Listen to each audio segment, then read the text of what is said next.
Hi friends, ఈ winter సీజన్‌లో పిల్లల కోసం ఏమైనా స్నాక్స్ చేయాలనిపించినప్పుడు హెల్తీగా ఈ పల్లీలు, నువ్వులతో చిక్కీ చేసి చూడండి. చాలా బావుంటాయి. చాలా రోజులు నిలువ కూడా ఉంటాయండి. ముందుగా ఒక కప్పు పల్లీలు ఇలా లో ఫ్లేమ్‌లో మంచి క్రిస్పీగా అయ్యేటట్టుగా ఫ్రై చేసుకోండి. ఇప్పుడు అదే కప్పుతో ఒక కప్పు నువ్వులు కూడా ఫ్రై చేసుకొని పక్కకు పెట్టుకొని, ఒక ప్లేట్‌లో ఇలాగ నెయ్యిని అప్లై చేసుకోండి. ఇలాగ ఫ్లాట్‌గా ఉన్న బౌల్‌ని కూడా నెయ్యి అప్లై చేసేసి పక్కకు పెట్టుకుందాము. ముందుగా ఇవి చల్లారిన తర్వాత నువ్వులు ఇంకా పల్లీలని ఇలా బరకగా మిక్సీ పట్టుకోండి.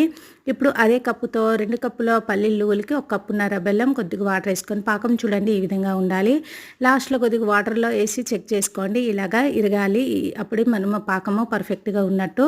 ఇప్పుడు మిక్సీ పట్టుకున్న ఈ నువ్వులు పల్లీల పొడిని వేసుకొని మంచిగా మిక్స్ చేసేసి గ్యాస్ ఫ్లేమ్‌ని ఆఫ్ చేసేసి ఒక స్పూన్ అంతా నెయ్యి వేసుకొని కలుపుకోండి. ఇప్పుడు నెయ్యి రాసి పెట్టుకున్న ప్లేట్‌లో వేసుకొని మనము ఈ బౌల్‌తో ఇలాగా సెట్ చేసుకోండి. ఇంకా పైనుంచి కొన్ని నువ్వులు, ఎండు కొబ్బరి ఉంటే వేసుకొని నైఫ్‌తో ఇలా ఘాట్లు పెట్టుకుంటే ఈజీగా ఊడొస్తాయి.